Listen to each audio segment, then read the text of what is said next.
A graça e a paz. Você já perdeu alguma coisa importante na sua vida? Qual o sentimento que veio ao seu coração e à sua mente quando você lembra dessa perca? Se sentiu ofendido, humilhado e preocupado com a sua reputação? O que realmente o controla como homem?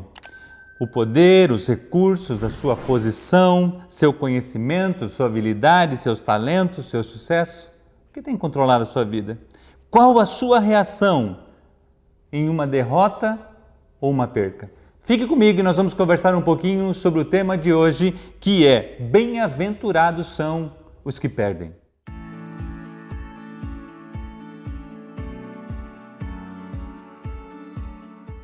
Lucas, no capítulo 6 e no versículo 30, a Bíblia nos diz: dê a todo o que lhe pedir. Se alguém lhe tirar o que pertence a você, não lhe exija que o devolva. Que forte esse texto para a gente. O tema da nossa mensagem hoje é Bem-aventurado os que perdem. E olha o que a Bíblia diz para a gente: se alguém tirar o que pertence a você, não lhe exija o que devolva. Lucas ainda no capítulo 6, versículo 20 a 23, nas bem-aventuranças, Jesus nos ensina: bem-aventurado vós, os pobres, porque vosso é o reino de Deus. Bem-aventurado vós, os que agora tendes fomes, porque sereis fartos.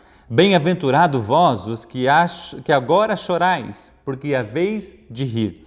Bem-aventurados sois quando os homens vos odiarem e quando vos expulsarem da sua companhia, vos injuriarem e rejeitarem o vosso nome como indigno, por causa do Filho do Homem.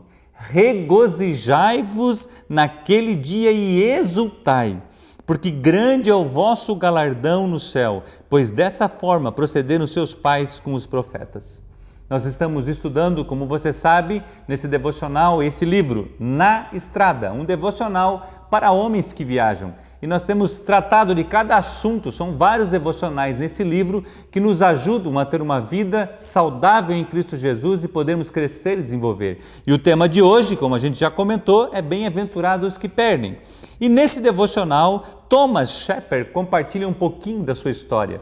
Ele era um jogador muito famoso de squash, campeão nos Estados Unidos, e ele estava numa partida como técnico e ele estava percebendo que do jeito que a partida estava indo, ele ia para a derrota.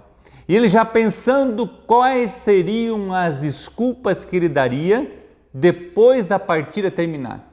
E ele terminou a partida e foi embora, e ele liga o seu carro e coloca numa mensagem sobre as bem-aventuranças. E ele começa a ouvir sobre isso e ele começa a refletir na sua perca.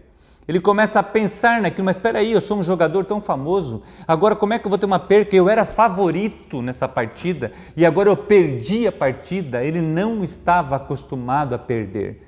Por quê? Ele era um campeão, ele estava sempre conquistando, sempre avançando, mas a vida, ela sempre tem as surpresas, os desafios, e muitas vezes a gente não consegue perceber o quão gostoso e relevante é uma vitória enquanto a gente não tem uma derrota. Por isso que o tema é Bem-aventurado os que perdem. E ele compartilhou isso. Então, primeiramente no texto ele fala sobre as bem-aventuranças. Depois, nos versículos 24 a 26, ele fala assim: os ais. Mas ai de vós os ricos, porque tendes a vossa consolação. Ai de vós os que estáis agora fartos, porque vireis a ter fome. Ai de vós, os que agora rides, porque haveis de lamentar e chorar. Ai de vós, quando vos louvarem, porque assim procedem seus pais com os falsos profetas. Thomas, ao avaliar a sua própria vida, percebeu que ele estava mais nos ais do que nas bem-aventuranças. Ele tinha tudo aquilo que ele precisava. Ele era um jogador famoso, ele compartilha isso na sua história, tinha uma linda família. Ele era empresário na empresa do seu pai, estava tentando administrar a empresa dos seus pais, só que ele era um homem infeliz. Ele era um homem que não estava acostumado a perder, e tudo aquilo que ele tinha de bom, não havia nele contentamento. E ele começa a explicar assim, ele avalia a sua vida e percebeu que nada lhe faltava, certo? Nada lhe faltava, mas ele não conseguia perceber tudo que já possuía e como isso não era valorizado por Ele? Quantas vezes a gente passa por momentos bons e importantes na nossa vida e a gente não valoriza aquilo que Deus tem nos dado? A gente não valoriza o que os nossos pais conquistaram, a gente não valoriza as pessoas que vieram atrás da gente e a gente quer tomar tudo aquilo para nós mesmos. Perder nos faz refletir nas nossas atitudes, no que confiamos e a conhecer as nossas reações diante da perda. E o pior de tudo que Thomas fala, e que era mais perturbador para ele, era que o seu relacionamento com Jesus era superficial e seco. Olha só, ele tinha tudo, ele era bem sucedido, tinha uma boa família, ele fala assim, tinha dinheiro em abundância, ou seja, nada de que uma pessoa muitas vezes almeja ter, lhe faltava. Mas o que lhe faltava? Um relacionamento com Deus. A sua família estava se perdendo porque ele tinha um péssimo relacionamento com a sua esposa e com seus filhos. O relacionamento dele com o seu pai na empresa também era muito ruim, por quê? Porque ele queria fazer a coisa do seu jeito. E agora ele sai de uma perca, de uma partida, certo? De um esporte, do squash, e ele está pensando sobre aquela perca. E aí o pastor que está comentando na mensagem que ele está ouvindo no carro, fala, bem-aventurados os que perdem, bem-aventurados os que choram, bem-aventurados, por quê? Porque serão consolados. Agora, não significa, certo, que Jesus nos exorta a procurarmos o sofrimento, a exclusão, a fraqueza, a aflição. Pelo contrário, devemos valorizar essas coisas como situações que tornam o amor de Deus por nós e a nossa comunhão com os outros ainda mais doce. Não devemos recusar o poder, o reconhecimento, o conforto e o sucesso. O que devemos é ter cautela, prudência, quando nos encontrarmos numa posição de destaque. E aqui eu quero que você pense num texto de Paulo escrevendo aos Filipenses, no capítulo 4, 10 a 13, você conhece esse texto, principalmente o último versículo 13, mas eu quero começar com o décimo. Ele fala assim, alegro-me grandemente no Senhor, porque finalmente vos renovaram o seu interesse por mim. De fato, vocês já se interessavam, mas não tinham oportunidade para demonstrá-la. Não estou dizendo isso porque esteja necessitando, porque aprendi a adaptar-me a toda e qualquer situação. Sei o que é passar necessidade e sei o que é ter fartura. Aprendi o segredo de viver contente em toda e qualquer situação, seja bem alimentado, seja com fome, tendo ou passando necessidade. Paulo falando assim, tudo posso naquele que me fortalece.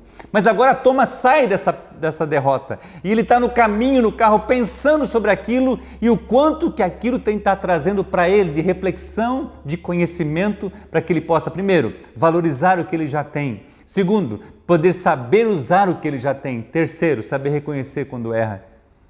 Você e eu temos reconhecido isso? Eu fiz algumas perguntas no começo para a gente poder refletir. Você já perdeu alguma coisa? Qual que é o sentimento que isso traz? Você se sente ofendido? Você quer transferir a culpa, sempre achar alguém responsável? Porque isso começou lá no Éden.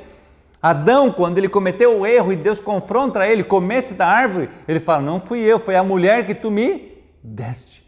Então nós fomos, de uma certa forma, pelo pecado adâmico, programados para transferir a culpa. Eu gosto muito de uma das lições do curso Ao Meu Máximo, que fala assim, as transferências de culpa terminam aqui. E o presidente da República, o Ronald Reagan, daquela época, ele coloca na sua mesa, na frente, e ele coloca essa frase, as transferências de culpa terminam aqui. Por quê? Porque ele assumiu o governo, e ele assumiu o governo por vontade própria, querendo fazer um bom trabalho para os Estados Unidos, e agora ele tem que assumir a responsabilidade daquilo. Afinal de contas, ele é o presidente. Você é o homem da casa, você é o líder, você é o cara que Deus colocou para fazer a diferença. Quando sentimos que podemos perder algo, o orgulho, de certa forma, salta dentro do homem. Quando o conforto e o sucesso quer controlar de forma intensa e profunda. Como respondemos às percas da nossa vida? Como é que você tem respondido? Se você responde de uma forma defensiva, de uma forma que quer subjetivar as coisas, isso você está dando lugar para o orgulho.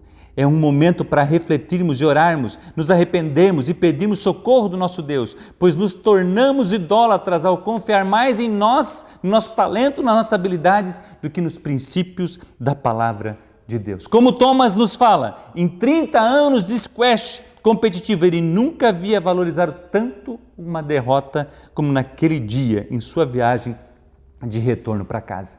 Bem-aventurados que perdem. Aproveite a oportunidade, quando você passa por uma situação difícil, para aprender com ela. Senhor, o que tu queres me ensinar com isso? Senhor, para onde que o Senhor quer me levar? O Edin Cole fala no livro, vencedores não são aqueles que nunca falham, mas os que nunca desistem. Deus nunca nos tira de algo, Ele nos leva para algo. Então uma perda é porque está te levando para algo que Deus tem melhor para você. O nosso próximo encontro, nosso próximo devocional terá o tema Até que a morte nos separe. Graças a Deus que Deus te fez um homem. Deus te abençoe.